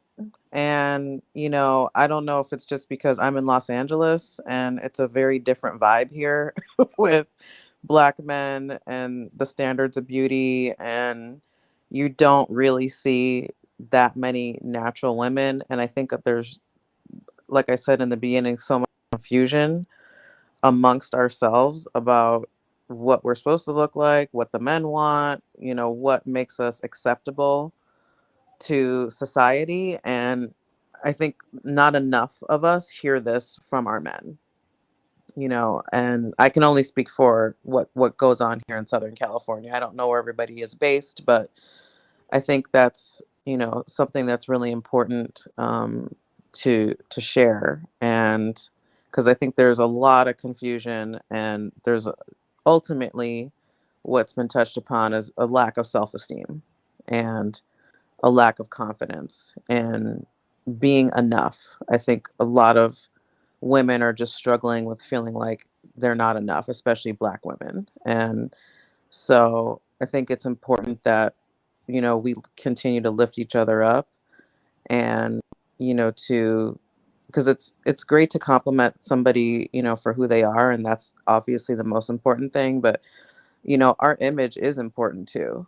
And, we all need to feel good about how we look and how we're presenting to the world. And ultimately, we want to feel that validation from our own men. So, it's been good to hear this. And I thank you all for being, very honest and forthright. Absolutely. Lisa, we definitely appreciate you for joining the show. You're welcome to stay Real quick, before you let it go, Chris, Lisa, you said you're here in LA. Me and Wes is here in LA. Oh, okay. Okay, cool. Um, but one thing that struck me, what you saying you don't hear that from men. No. Mm-mm. I mean, Are you- honestly, in LA, when I see a Black man here, they usually don't even speak. The only Black men that even speak to me just on a hello, how are you doing, are older Black men. It's never Black men 40 and under. So Got it. it's just Well, an so that's a interesting. different, but that's a different argument. So from the beauty side, though, Yeah. from what I've gathered, men have been trying to tell women about what we want from y'all in terms of beauty standards for decades. Women aren't listening. Women are ignoring what men are. We done made movies about it, multiple, from Spike Lee to Chris Rock. We've been Black men have been telling Black women nationwide. Certainly here in Los Angeles, I got homes in the Valley. I'm in right now. I'm in the Crenshaw district. We've been telling Black women what we want. We've been saying, we've been talking about. We didn't came up with many different names for the weaves. We didn't came up with many different names from finger waves, from braids. All, the whole. I owned a hair salon. My hair salon. I had a hair salon for 4 years. In 2001, I opened it. I shut it down in 2005. It was called Chris Shan's Barber and Braid Studio on Normandy and Manchester. Beautiful Oh, studio. Put a lot. So men have been telling women what we want. Women have been saying, "Oh, I'm gonna do what I want to do." And so I'm not sure that, and that's and and this is just coming from the spaces that I'm in. I'm a film sure. producer. I'm in Hollywood. I'm in fashion now. My studio is downtown in the Fashion District on Santee, and Okay. right off of Olympic. We've been telling y'all what we want. We didn't say we We've been want telling y'all. wigs. We don't want no We've long been telling nails. y'all for a long time what we looking for. Long time. Now, Long time. what I will acquiesce to is that what we will marry is different than what we'll have sex with. What we want in a Yeah. long-term relationship is different than who we're liking on Instagram. And I think oftentimes that women see that the attention is being given to the made up Barbie doll, fake Maybelline monster, caked up, uh, lace front, baby haired Yeah. chicks, and so much attention, sexual attention, by the way, is being diverted to those women where our beautiful natural ladies aren't getting that same attention. And so then what I think women is doing is saying, well, wait a minute. Now, if this chick is getting all these likes, follows, and subscribes with all this extra, being half naked, but let's not even use the clothing. Let's just use just the beauty part, just neck up, right? She's getting all of that, and I'm over here, using, juices and berries. I'm over here using juices and berries, and I got a straight comb on my stove, and I'm not getting the same attention. Then I might as well do what she's doing, because women want that attention. See, attention a lot of times is more important than respect, and women seem to get that misconstrued. But with that attention is, to be honest with you, is a sexual attention. It's the sexual attention. Those same women aren't getting necessarily wifed. They're getting sexed. Right. But they're not getting proposed to. So I don't want you to take our attention as what we want long term, if long term is what you're looking for. What I want you to do is listen to what we're saying, because we have been saying it for quite a long time. That's what we want.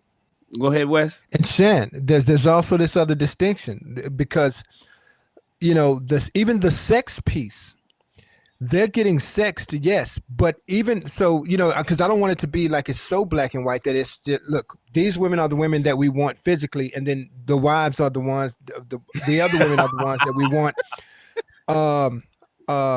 for relationship.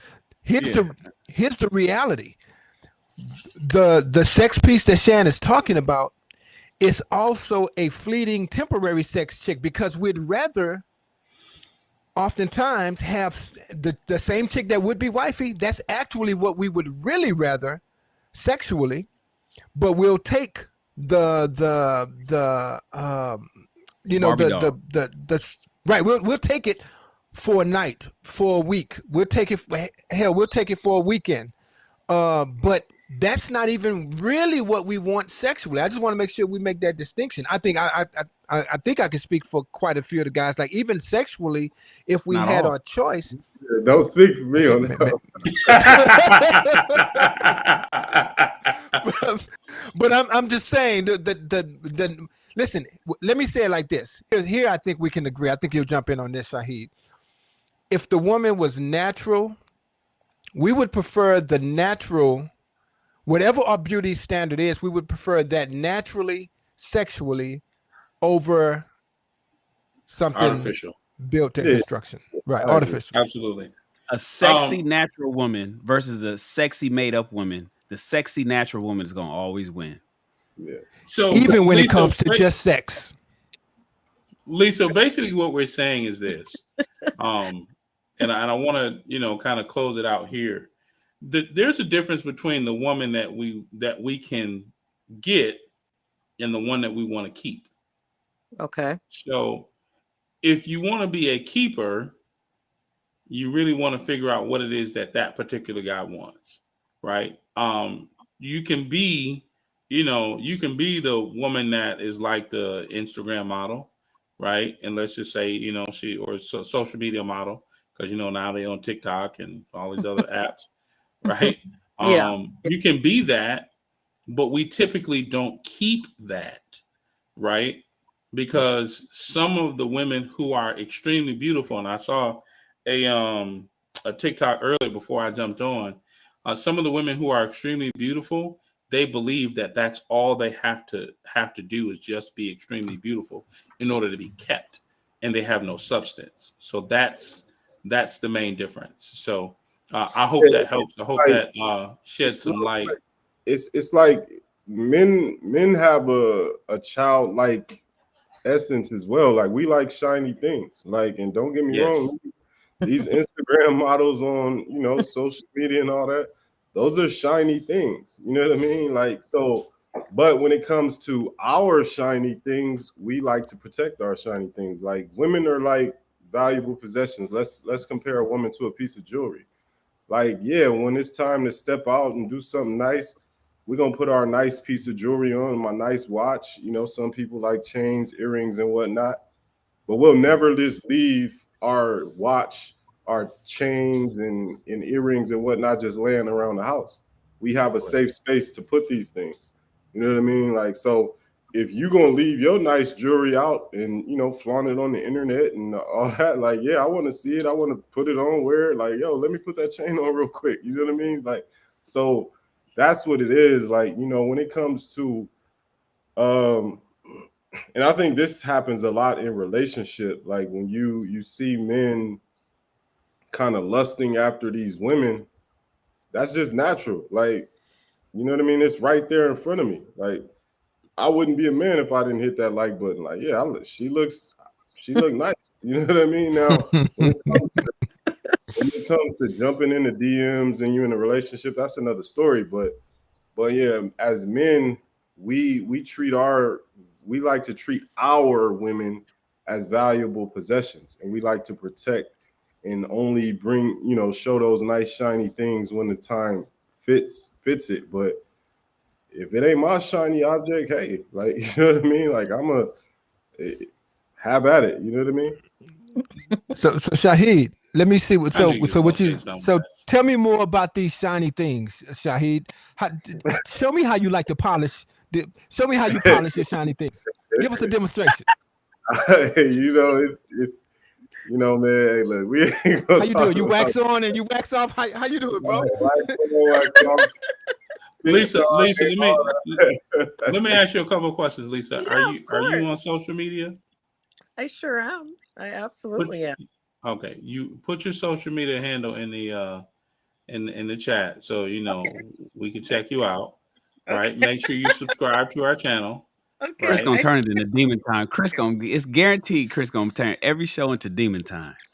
That's Wes. He changed that voice and everything. I don't live in LA. Look at him. Look how he's sitting. Look how he's sitting. Look at that. He got. Look at his lips. Yeah, What's going on, Chris? First of Stroking the all, chin. I don't live in LA. Lisa, are you a woman of a certain age? Are you over 35? Oh gosh, she asked the woman her age. I'm turning 42 in like 3 weeks. So I'm asking because my guys in LA, they have a certain range. So I want that ain't why he asking. I'm not on the market. Chris, that's I'm so not on the kind of market. you. Chris, that's so kind of you. Look look out at for that- the guys look in at that LA. Look, and do I got it? No, do I got the Chris sit? Yeah, Chris, that's so considerate of you, Chris, to look out for your guys in LA. I'm just saying, I'm not on the market, so I can't do nothing. I'm not flying to LA. What do you mean by range? You're talking like age range? Yeah, so a couple of the guys, that live in LA, you're within their age range. So, I want them to be able to, I want you to be able to get positive reinforcement from gentlemen that are right in your neighborhood. Can you cook? Yes, I cook. Because I know a guy. Why you licking your lips, Chris? I know a guy that loves home cooked meals. I won't say nobody. No. Look. Let me tell you. I know a guy that loves mud wrestling. Oh wow. He does know a guy that loves mud wrestling. Hey, listen, they don't call me Magic Johnson for nothing, man. I throw the alley oop and I put it right there. All you got to do is just, Hey, Chris, go ahead and speak. I can speak on it, but I want you to speak on it. Lisa mentioned one thing also is that men 40 and under aren't typically speaking to women these days. Yeah, they're not as friendly as an older guy. And you could go either way. You can go with the Me Too movement and the scarcity of what men are thinking these days, and why is it an upside to even speak, or you can go to what men have to lose. Where speak on why are men, Chris, not being as openly communicative with women, with strange women, as they once were, let's say 10, 20 years ago. What's really crazy is that is actually our second question. And I'm going to actually just throw it out there real fast as soon as I can find it. There it is right there. Okay, perfect. Question number 2 is, if women say that they don't want to shoot their shot and prefer men to initiate, why don't more men shoot their shot and initiate?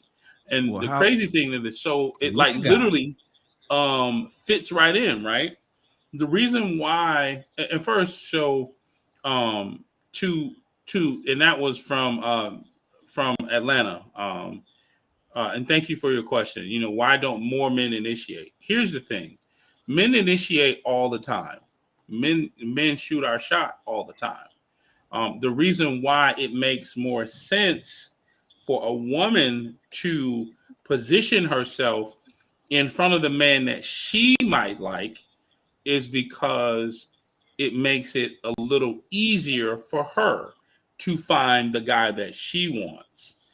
But on the flip side of the coin, why men don't speak is because we had a show a couple weeks ago that said when all older men are predators, right? Just because we speak doesn't mean that, I'm trying to get in your drawers. So we have to be very mindful of the day and age we're in. There are some men who are just buttholes, and so they do some stupid things. And so some, when the gentleman speaks, they're not sure. Some women don't know if you're being genuine, if you're being flirty. So, they have to protect themselves. So some men don't speak and don't offer help because, it might be taken the wrong way. I don't need no help. But then the other problem is that a lot of women, you hear women now saying, and it's so crazy, so many women say, I want equality. I want to get paid as the same or do the same work as a man. I, get degrees just like a man.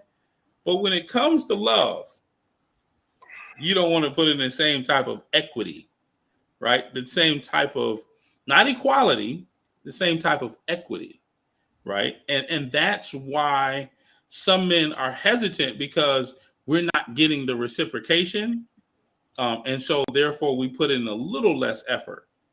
That's my answer to that.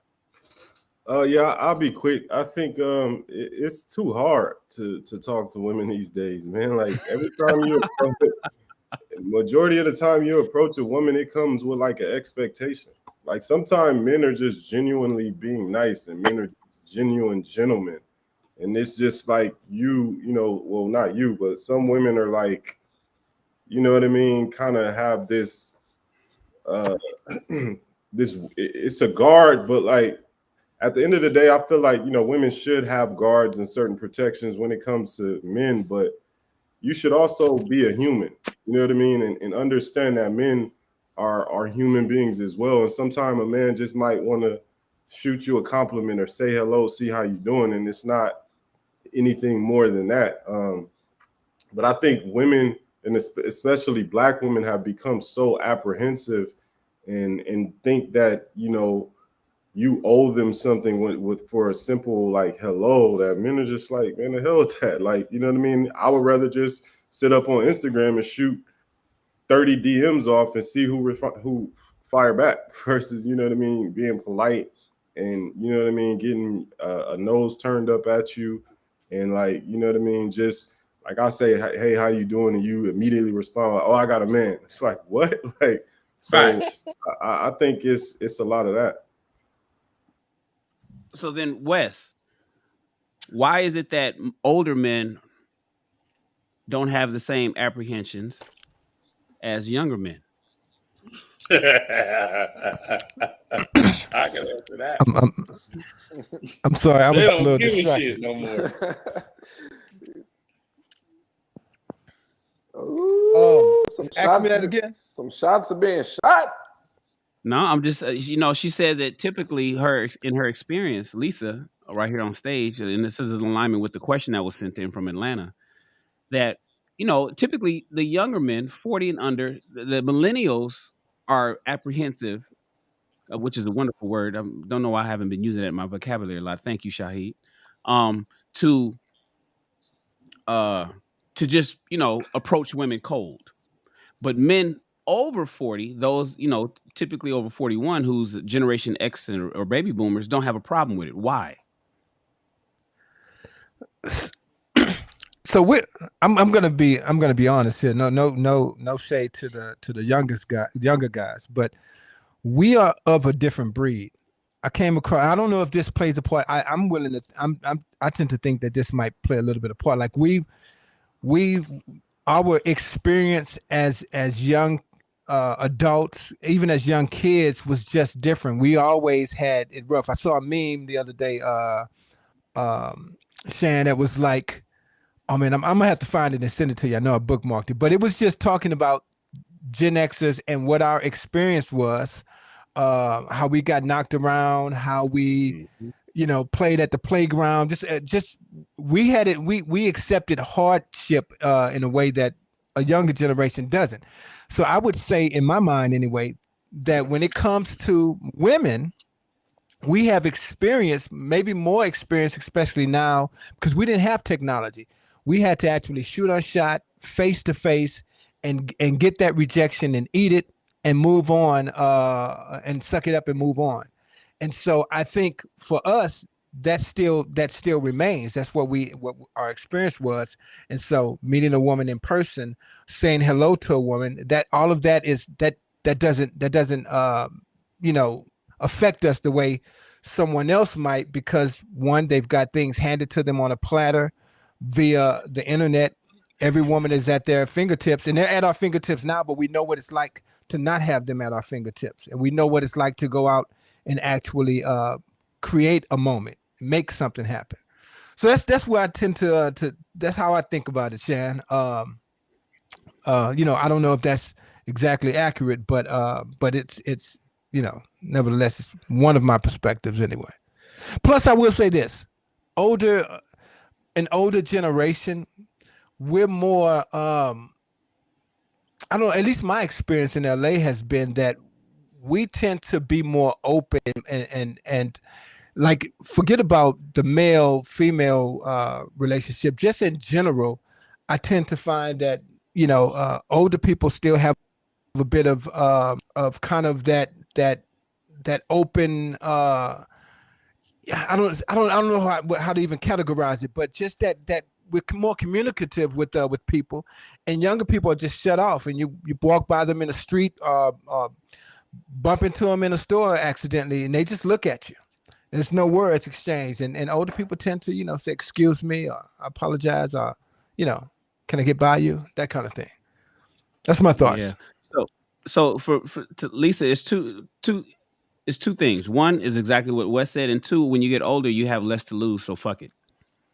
But there is that. That's so it's really like, what you gonna do? That is It's like, well, I didn't heard it all. When you get it, like I just turned 50 earlier this. When you hear it, it's like, I didn't heard it all. What you gonna do? So it's no big deal to speak to somebody at the grocery store, at the gas station, at Target. It doesn't make any big deal. But it's more to what Wes said. It's about what we had. The rites of passage to be a guy in the 70s and the 80s is a lot different than the 90s and the 2000s. And I would even say including the 90s. In fact, so much so, watch this clip, Lisa. This will answer a lot of the questions. This will answer your question real big right here. Hold on one second. okay.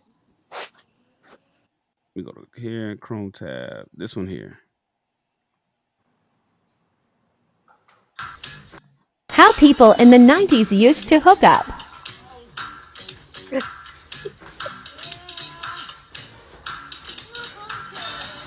Say, shorty, I'm feeling your style. You know if I dance with you? You can. So what's your name? They call me Mo. They call me Natalie. That's a Natalie. I've seen you inside town. Where you from? I be around. Oh, yeah. So how you like that so far? It's cool. Oh, yeah. That's what I'm saying then. I'm really feeling the style, so say me and my man Sam, he thinking about me nice and pad, having a couple of drinks. You know what I'm saying? I see you and your girl, we just wondering what you're trying to do after that. We could hang. Oh, yeah. How people in the 90s used to hook up. Now, when you grow up doing that every weekend from age 15 to 40, you don't have no problem speaking to somebody. Nope. But now, when you're under 40, you have this new device that was invented that I didn't grow up with. See, what he was doing right there is what I was doing in 1992 when I was in the military. I was doing it shit in college. I was doing it I was doing it all through the 90s. And that was Instagram. We just watched my version of growing up Instagram. And that builds a certain that was IG. That was him. He slid in her DMs just now. Yeah. And so that's how it worked for everybody back in the day. And so now you have kids that have everything is on the phone. They don't have any incentive to try to Social talk to skills. somebody cold. Yeah. The incentive to talking to somebody cold turkey is just not there when they can talk to 50 people or they can make an attempt to shoot a shot at 50 people in the span of 15 minutes. It's it's the sign of the times. Check the messenger, Shan. I sent that video to you. All right, for sure.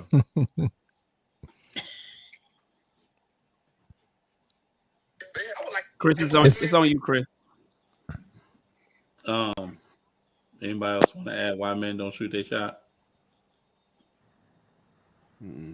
So Chris over there caking. He's setting up his I after show. I could speak to a I'm not on the different market. I could speak to a different part of why the older men are more outgoing when it comes to shooting their shot at women around their 40s. Also, it's this might be not so much a popular opinion, but I think they know, like as men, we know what the layout looks like, right? So, for example, even I'm I'll be 40 in 6 years. I'm 34 right now, so I'll be crossing over, so to speak, in a few years. But I'm able to look and see where a woman is at as far as her dating career is. Like, I know when she's over the hill. I know when she's past her prime. I know when she's in that desperation stage where she got to kind of take what she can get. So like we see that. We know that too. So that might also be why, because they know the little young 29, 33-year-olds ain't really checking for a certain demographic of women. So they like, you know what I mean? Like you Let me cut you off because I get more 20-year-olds and 25-year-olds coming for me now. There's a reason for that, Lisa. That's that age too where they shooting up. Because it's like that's that age of men where, and I'm not saying to you specifically, but that's around the age where I was trying to knock off every 40-year-old that crossed my path. So I mean, it's like, but yeah, but they don't know that I'm 40. They don't know that I'm 40. Gotcha. They do now. But yeah, they do. Right. We live. I'm okay with that. I've never lied about my age. It's never been an issue for me. Yeah, so you can't use that as an argument then. If they don't know you 40, they probably think you a peer. But but as I got older, I started to, the age of women that I was dating started to decrease more. When I was like 22, I couldn't stand women my age. They couldn't hold conversations with me. They were moving faster than I was. I wasn't like out on the scene like that. So, but men really understand. Well, not all men. Sharp men understand the dating layout. Like I can go into a room with women and I can kind of see where every woman is as far as her dating career and where she should be properly grouped as far as how she carries herself, how she speaks, like, who she's with and whatnot. So that all plays a role in it as well. Okay, so but I think what I'm wondering when you said that, you said you can tell. So I think that's my main question for you is let me be more. What makes a woman over the hill? What makes a woman? Let me be more specific. For example, when I'm not talking about just a hello, how you doing? I mean, like when we first start to engage and I start to see like, and over the hill might be a bit offensive, but like we talk about this a lot.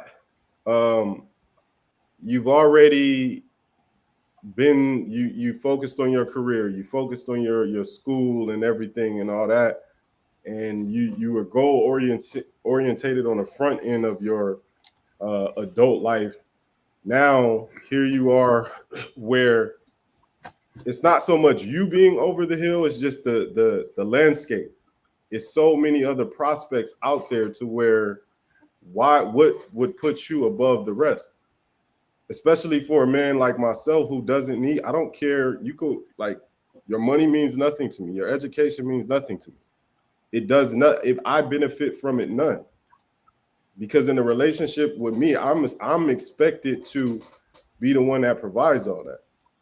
So if I have someone that has more youth, that is more lively and more vibrant, why would I choose the woman closer, like to or closer to 40 or past 40 versus the little 24, 26-year-old? It's just basic math.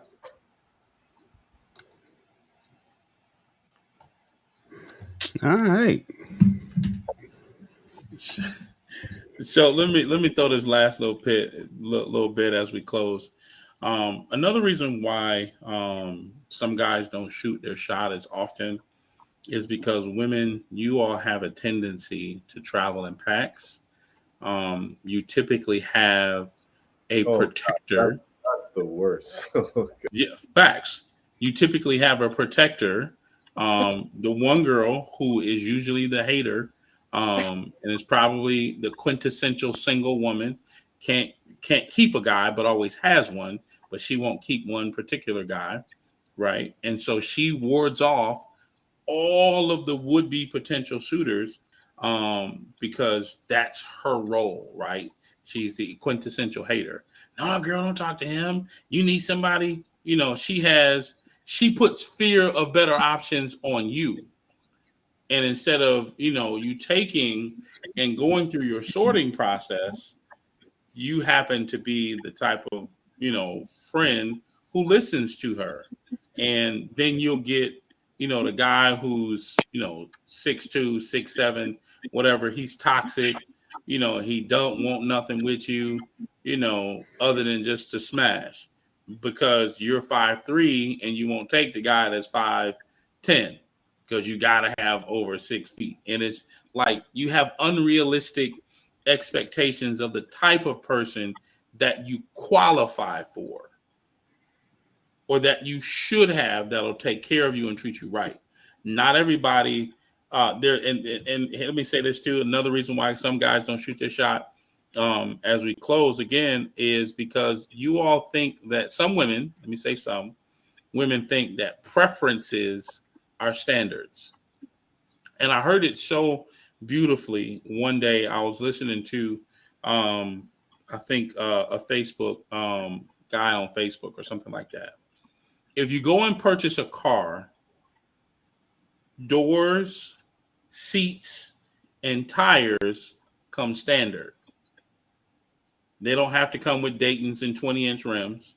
They don't have to come with leather seats or, the chocolate leather seats. That's the preference. They don't have to come with, 20% tinted windows. Those are preferences, things that you can add on to the standard.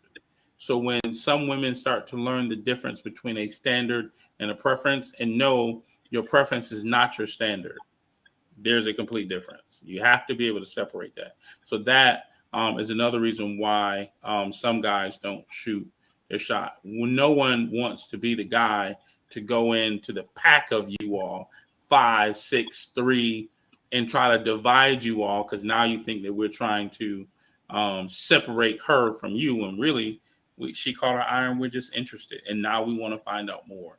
And so you all circle around and do some of the most ridiculous things that, if you stopped at, your friend would not be single. And your friend been single for the last 2.5, 4 years. Let her get, a guy that's interested in her. Help her instead of hurt her. Anyways, we out. Thank you all. I really enjoyed this. Have a great night. Thanks for joining Ask a Black Man Anything. Colin, send us on. Colin sleep. Colin went to sleep. Hey, y'all remember those days when we used to fall asleep on Club? I used to fall asleep on Club. Somebody cue the daggone music, man. But I ain't got it. Y'all send me this song. Let's go out to this. Let's go out to this. Hey, Shan. Yo. Yeah, Shan. I want What you to you hear got? this. Wait, no. I want to play this over the this. That's how you ended the show, Chris. Yes. Trying to get under the radar, ain't they? I would like to cordially invite you to eat a bowl of dicks, my good sir. You damn right I'm a hold up for my tribe, Gen X all damn day. You some bitches couldn't have went through none of the shit we went through. You couldn't have grew up as a latchkey kid. You couldn't have had the house key with a string around your damn neck when you was 6 and 7, walking back and forth to school, navigating life, and being trusted to do so wisely. You could have did that shit. First of all, your young stupid ass would have lost the fucking key. Now you're wandering the damn earth, then fell into a ravine or a mining shaft, and a pack of hobos came across you, and they didn't adopt you as they own, and then they didn't raise you, and 20 years later, police would have ran up on you grilling muskrat behind a dumpster at the dentist. They took you to jail for loitering, and then they would have cleaned you up, shaved up, and been looking at you. Ain't that Sharon, them boy that went missing on them years ago? Yes, Hey, somebody mute West Mike, man. That's his dumb ass. Look at him. Looking stupid. Hey, man, that's hilarious, man. He can't identify with it though, Wes. That's why. I don't know what they're saying. Is that the movie Life? Now that sound like is that Killer Mike? No, that's another dude. What it is he's talking about somebody on IG or somewhere on the internet did something about they were talking about Gen Xers, somebody from one of the millennials. And so he this is a guy that's Gen X going off about the difference in Gen X over. Send it to me. I'm Gen X, so I'm not a it's in the group chat. Thank you, sir. You barely Gen X. Barely. I still made it. Literally barely made it. Last day of the last year. Still Gen X. Send us on, Colin. Oh, snap. Look at those new graphics. Thank you, Mr. Shannon Rawls. Really appreciate it. Shan. Yo. You see what I put in the group chat, right? Nah. Let me go see. Y'all was talking so much. You got. Are we the only ones on the show, Colin? No, we live. Everybody can hear us. Yeah, I know, but what I'm saying is everybody on the show, or is it just the fellas? It's just the fellas now. Oh, okay. Yeah, Shane, you gotta go peep that. That's me throwing an alley-oop, my guy. I mean, we're still live. No, I just told you we're live on the whole world can hear. Right. Hey, I didn't say anything else. I just said I threw you an alley-oop. Just saying. Chris just can't help himself. Sometimes they can't. Cannot help himself. Robert liked that. Oh, let me see. Oh, my bad. Robert not here. Oh, Robert not here, no. Robert in the chat, man. I don't know why he's been over there. Robert a nomad. You guys lights. Yeah, I got some echo.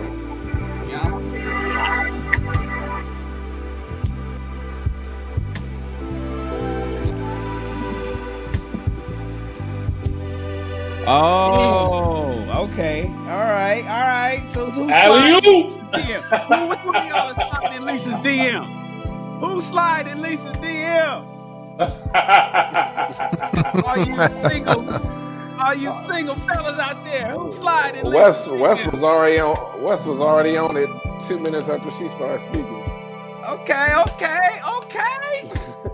see that. I'm trying to get Shan booed up, man. Man, girls don't like me because I'm too harsh. I'm harsh. We gotta get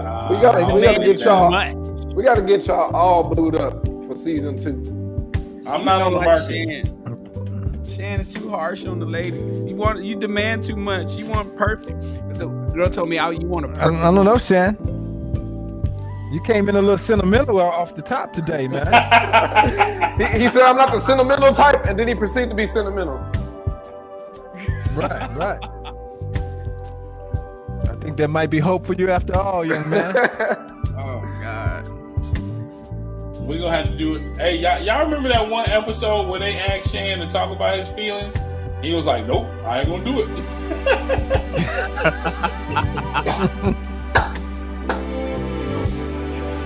Oh, I remember it was specifically Smarrell asked Shan to answer the question, and Shan shut it all the way down. That was like episode 3 or something like that. What happened? What happened? Man, I don't remember exactly, but whatever happened, we were talking about something, and like the fellows was asking the question. 30 seconds, fellas. The fellows was answering the question, and you didn't answer the question. And Smarrell was in the chat, was like, "Yo, Shan need to answer the question," and I'm like, "Wow!" She called him straight out. Shan was like, "Nope." Next. All right, so next is Wes. Wes, here's your 10 seconds. What, man? You got to stop doing that. I don't have nothing when you do that. Ursher, watch this. Where is Smarrell at these days? Who cares?